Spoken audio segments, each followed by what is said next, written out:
Ow! That's routine inspection along the perimeter, no unauthorized activity detected, all fencing secure, proceeding to next checkpoint. Imagine owning a 69-acre ranch only for a self-appointed HOA patrol to climb your fence every morning like it's his personal playground. Most people would yell, call the cops, maybe install cameras. But not Grandpa. He realized something bigger was happening, something dirty. And he was right. Because the moment he started digging, our entire neighborhood's biggest secret began to unravel. And trust me, you'll want to stay for this one. Before we get started, I've got a quick question for you. Tell us which beautiful country you tuned in from and what time it is. I'd love to know. Alright, so here's how this circus started. It started like a weird neighborhood open mic, a few people clearing their throats with bylaws instead of jokes. But this wasn't comedy. It was the morning they decided our 69 acres were a problem. The land had been in my family long before manicured common spaces and HOA committees were a thing. 70 years of seasons, births, funerals, harvests, and 100 small unrecorded histories lived in the soil, and none of that mattered to a newly empowered HOA that wanted optical perfection. The neighborhood had become a ring of pristine houses with identical mailbox numbers and shrubbery that looked like it was frozen mid-snip. We lived inside a wide rectangle of maples and pasture, 500 yards of open space and honesty, the kind of place where dogs still chase tractors. That 69 acres made certain people uncomfortable. The HOA's core problem wasn't cows or compost. It was control. The people waving clipboards and wielding bylaws treated the community as if it were a magazine layout and we were the smear they wanted airbrushed. The new HOA president, an influencer-accustomed executive who treated meeting minutes like a product launch, spoke in keynote slides about brand integrity and visual cohesion.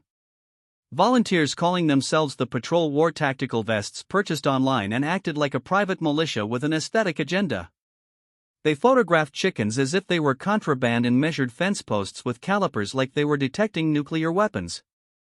At first it was small things, a warning about structurally inconsistent tin roofs, a citation for non-compliant mailbox paint.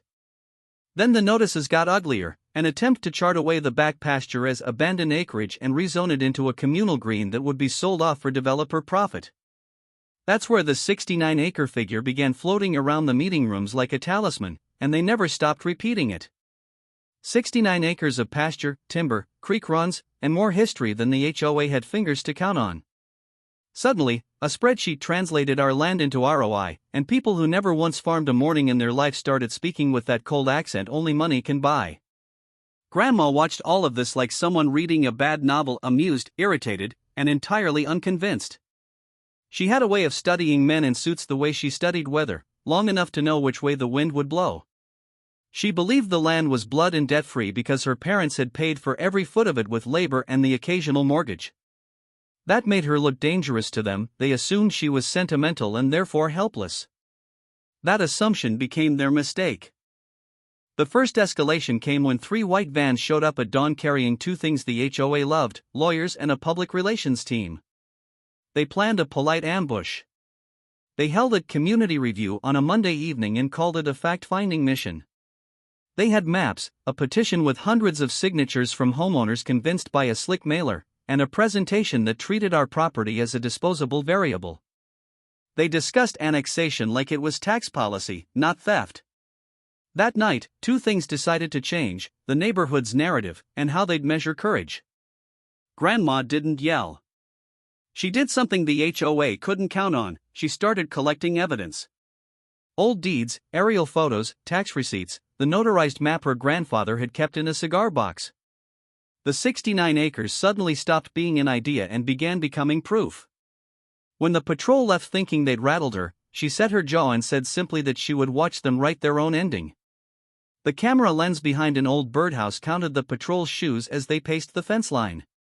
The ranch's history had a new heartbeat, a recorder that wouldn't blink.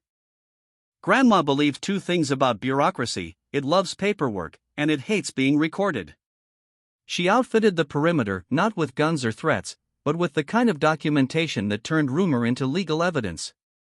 Hidden cameras disguised as birdhouses, time-stamped photos of the pasture, audio devices tucked into feed bags, and high-quality scans of old deeds that traced ownership back generations. Every time the patrol walked by, a new timestamp saved their shoes in pixels. Then grandmother did something else. She installed a bright, legally worded sign at the main access road. It read plainly that the 69 acres were private property, trespassers would be recorded and reported. Not snarky, not violent, precise.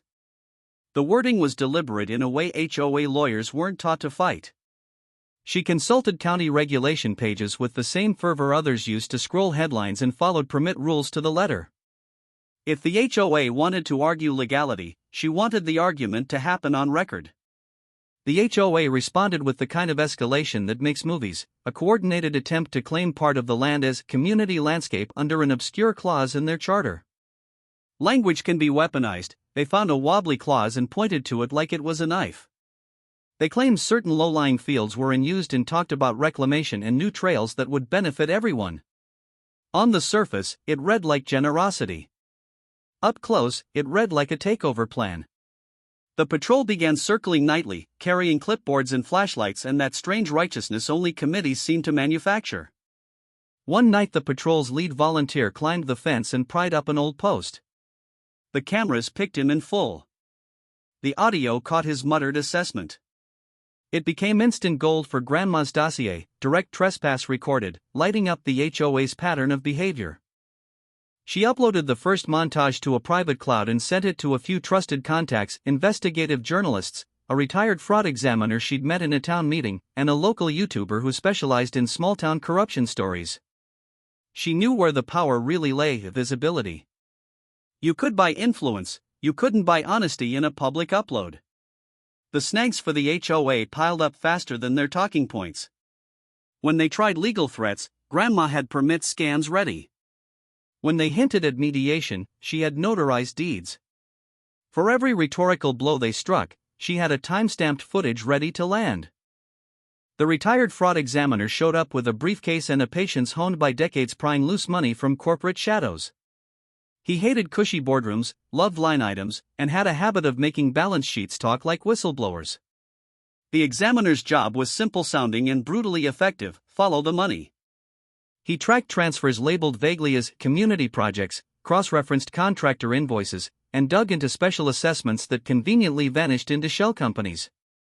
That's how he found the trail: small monthly HOA fees funneled into private contractor accounts, which paid bookkeeping companies, which then purchased small parcels from aging owners who needed quick cash. The paperwork looked legit on the surface. It had authorizations, signatures, and meeting minutes.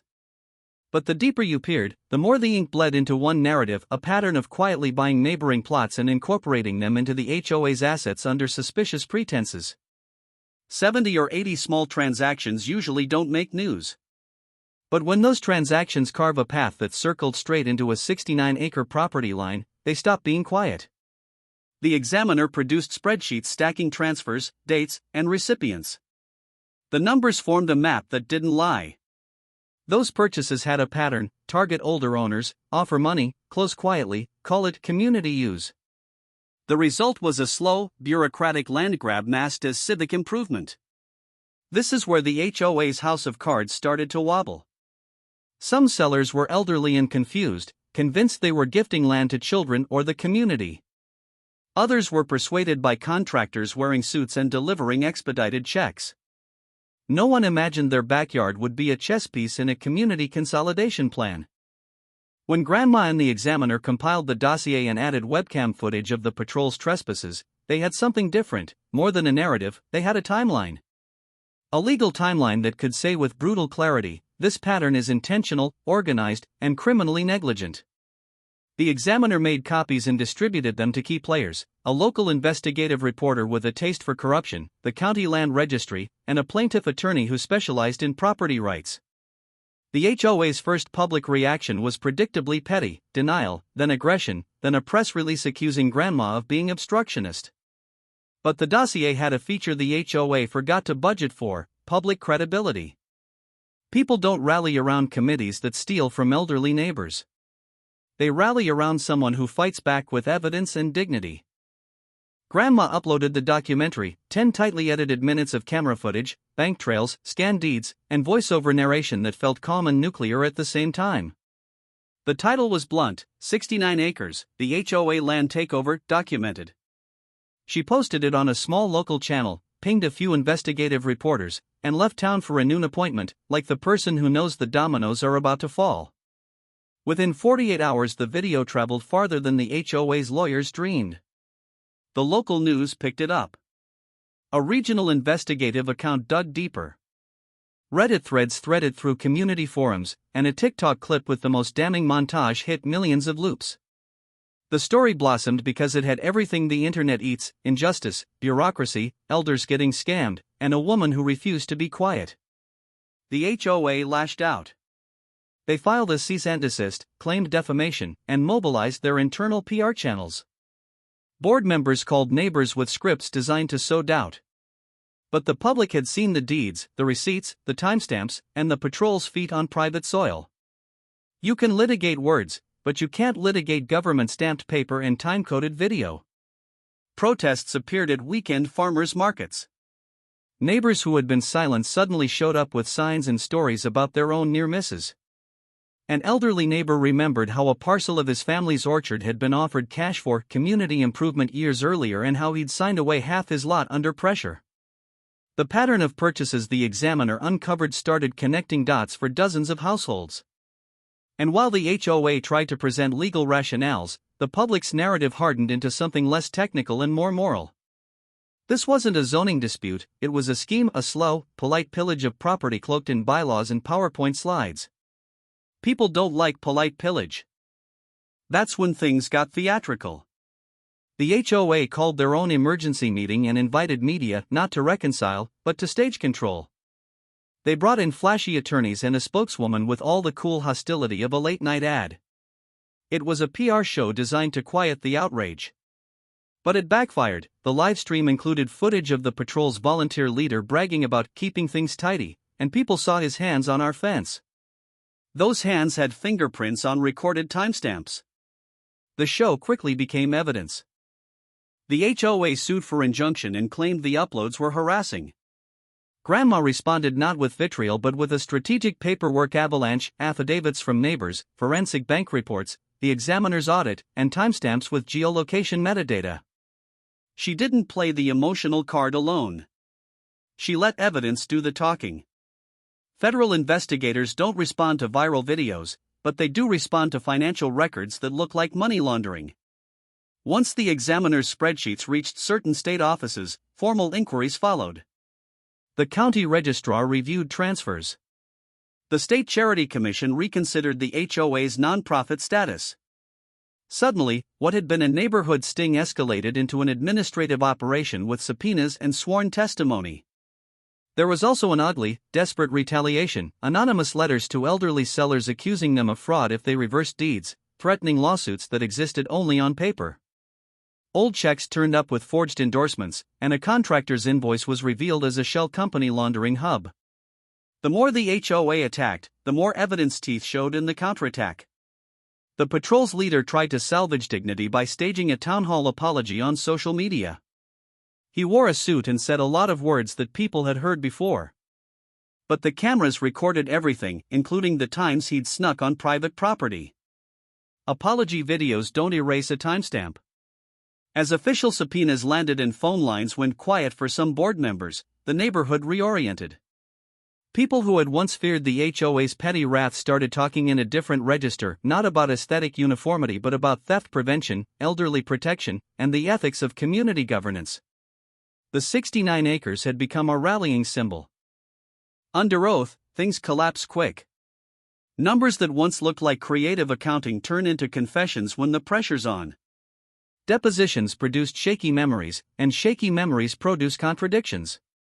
One treasurer admitted to signing off on check runs without reading invoices, a contractor admitted a back-channel purchase for community expansion, board minutes had redactions that coincidentally matched suspicious payments. The financial forensics were thorough and merciless. Paper trails, bank reconciliations, and recorded vendor calls all aligned in a way that didn't leave room for plausible deniability. The Examiner's spreadsheet turned into a prosecutorial map. Where they had once said community improvement, the record spelled asset consolidation. Cracks widened publicly as some board members sought plea deals, offering testimony in exchange for reduced penalties. Beverly, the HOA president, tried to keep composure in front of cameras, but the court transcripts captured the difference between public narrative and private reality. Her speeches about vision for the neighborhood became boxed into a legal context, a context that demanded strict accounting for every dollar. Neighbors who had been silent before told courthouse stories of being pressured to sign odd affidavits or donate easements for minimal compensation. A 92-year-old man whose land had been folded into an HOA portfolio found the deed reversal nearly impossible until enough people stood up. That collective action was the invisible engine that made prosecutors move faster. The patrol volunteers faced misdemeanor trespass charges for unauthorized fence breaches. The shell companies were subpoenaed. The HOA's nonprofit status was suspended pending review. It was not the swift blade of vengeance but the steady equipment of bureaucracy that took the house down.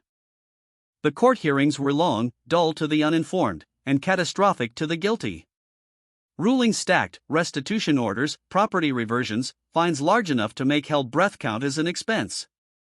The legal system doesn't hand out poetic justice in a single moment, it dispenses it in line items, writs, and enforced deeds.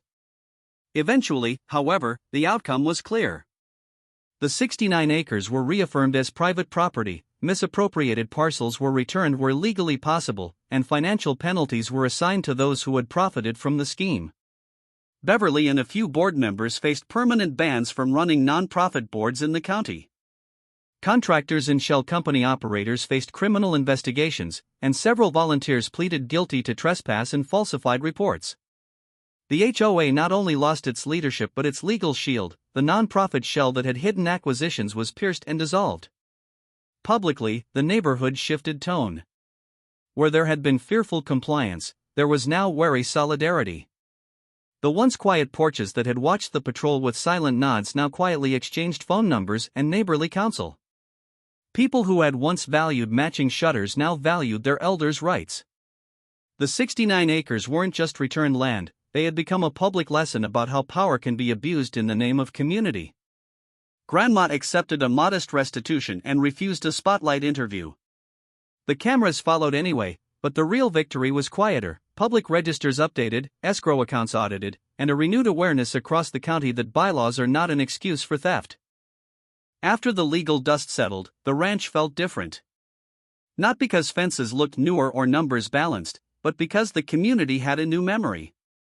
The 69 acres were a place with survival stories stitched into the dirt, stories about a woman who recorded evidence, an examiner who followed numbers like a hound, and neighbors who finally decided that land was more than an asset. Grandma turned the restored acreage into something she always wanted, a small community garden and learning plot where kids could learn how to plant beans, read a deed, and recognize a predatory clause when they saw one. She insisted on one condition: the property had to become a community resource that respected private ownership, elderly rights, and transparent governance. She invited the county registrar for public lessons and insisted on new bylaw language forcing full financial transparency for any future community plans. People learned that rules exist for the protection of community, not for the enrichment of a committee. The real moral is messy, and that's precisely what made it true. It's easy to reduce corruption to villains and heroes, but the truth is complicated. The HOA began as a structure meant to protect property values and neighborly peace.